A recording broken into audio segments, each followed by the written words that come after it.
हम्म, अब तक हम केमिकल इक्वेशन और इक्वेशन बैलेंसिंग वगैरह के बारे में बहुत कुछ जान चुके हैं और अब हम स्टोइकियोमेट्री के बारे में सीखने के लिए तैयार हैं। ये बड़ा भयानक और ख़तरनाक किस्म का नाम लगता है और बहुत लगता है कि कॉन्सेप्ट बहुत मुश्किल होगा, लेकिन बहुत स्ट्रेट फॉरवर्ड और बहुत आसान सा कॉन्सेप्ट है और जो कि रिलेशनशिप जाहिर करता है दो रिएक्टेंट्स के दरमियान और के प्रोडक्ट्स के दरमियान।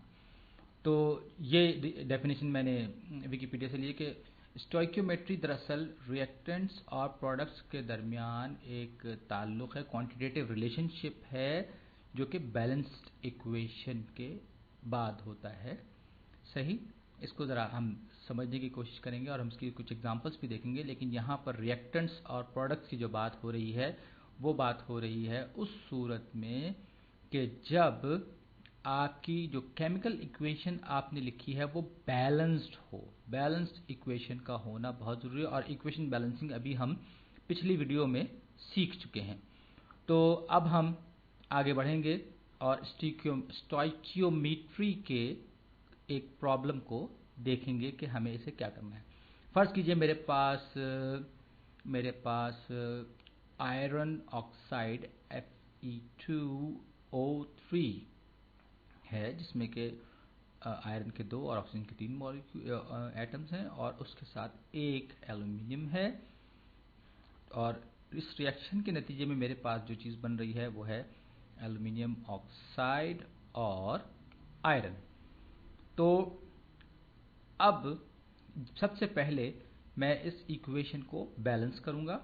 तो यहाँ मेरे पास लेफ्ट हैंड साइड पे 2 आयरन एटम्स हैं, ये Fe2O3 में, और दूसरी तरफ मेरे पास एक आयरन एटम है। तो मैं इसको मल्टीप्लाई करूंगा सीधे सीधा 2 से।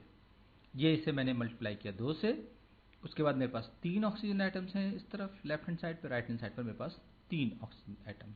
चलिए, उसके बाद यहाँ आया एल्यूमिनियम पे। यहाँ पर मेरे पास एक एल्यूमिनियम एटम है, लेकिन यहाँ एल्यूमिनियम ऑक्साइड में मेरे पास 2 हैं, तो लिहाजा मैं लेफ्ट हैंड साइड पर भी 2 से मल्टीप्लाई कर दूंगा और यूँ मैंने अपनी इक्वेशन को बैलेंस कर लिया। चेक कर लीजिए कि दोनों तरफ जो है ये यहाँ पर भी 2 आयरन हैं, दूसरी तरफ भी 2 आयरन हैं और दूसरी तरफ ये 3 हैं, यहाँ पर भी 3 है, एल्यूमिनियम भी 2 है और ये भी 2 हैं। तो अब ये इक्वेशन मेरे पास बैलेंस हो गई और अब मैं जाऊंगा स्टोइकियोमेट्री में। अब इसमें यह है कि मुझे कुछ सब्सटेंसेस के एक्स ग्राम्स मिलें तो उसका क्या रिजल्ट होगा, क्या कितनी क्वांटिटी मुझे दूसरे रिएक्टेंट्स की चाहिए होगी। तो अब फ़र्ज़ कीजिए मेरे पास इस Fe2O3 यानी आयरन ऑक्साइड के 85 ग्राम्स हैं। अब ये स्टोइकियोमेट्री शुरू हो चुकी है, ध्यान में रखिएगा।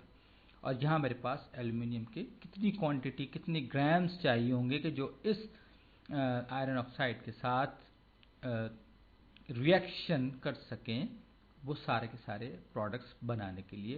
तो यहाँ मुझे सबसे पहले ये जानना ज़रूरी होगा कि मोल्स में इनकी कितनी कितनी क्वांटिटी ये है, यानी 85 ग्राम्स ऑफ आयरन ऑक्साइड जो है वो कितने मोल बनेगा और फिर उसे कितना रिएक्शन करना होगा। यहाँ तो एक बात स्ट्रेट फॉरवर्ड समझ में आ रही है कि अगर मेरे पास 1 मोल आयरन ऑक्साइड है तो उसके लिए मुझे 2 मोल एल्यूमिनियम के चाहिए हैं।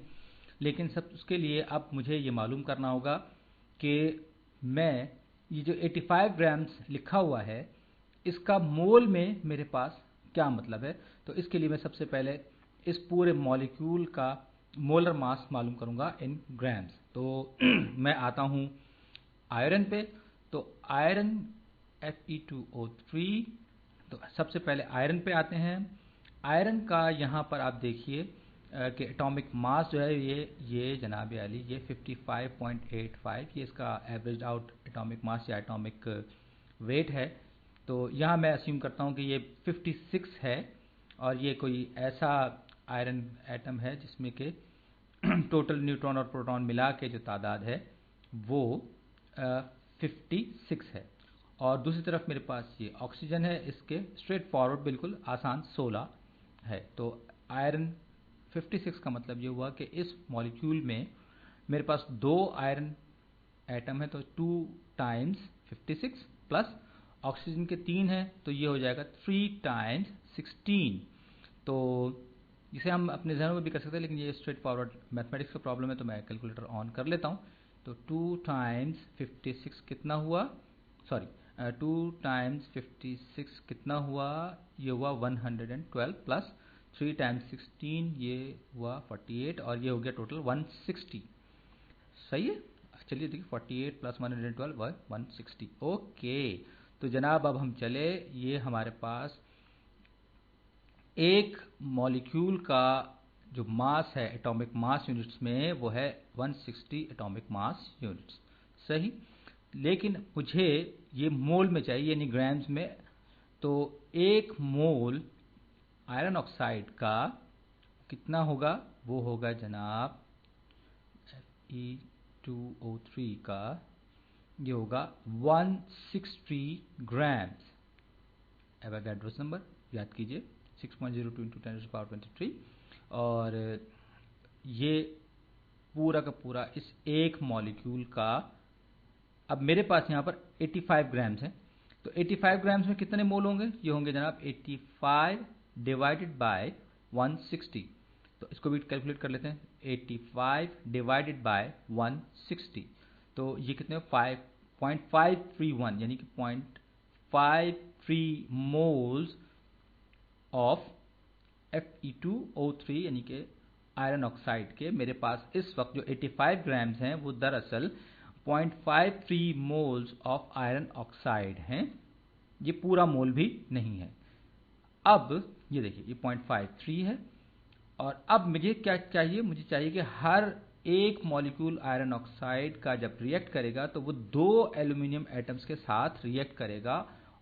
तो ये मेरे पास Fe2 के ये हो गए। तो इसको अगर मैं चाहूँ ये पूरा का पूरा रिएक्ट करे एल्यूमिनियम के साथ, तो मुझे कितना उसका ट्वाइस चाहिए होगा, यानी 1.06 मोल्स ऑफ एल्यूमिनियम चाहिए होंगे मुझे। सही, तो अब देखते हैं हम फिर एक बार फिर, तो ये 1:2 का रेशो बन रहा है। तो अब हम जब आगे बढ़ेंगे तो हम ये देखेंगे कि 1.06 मोल्स ऑफ एल्यूमिनियम जो है इसमें कितने ग्राम्स होंगे। तो मैं एक बार फिर ये मालूम करूंगा कि एल्यूमिनियम जो है इसके एक मोल में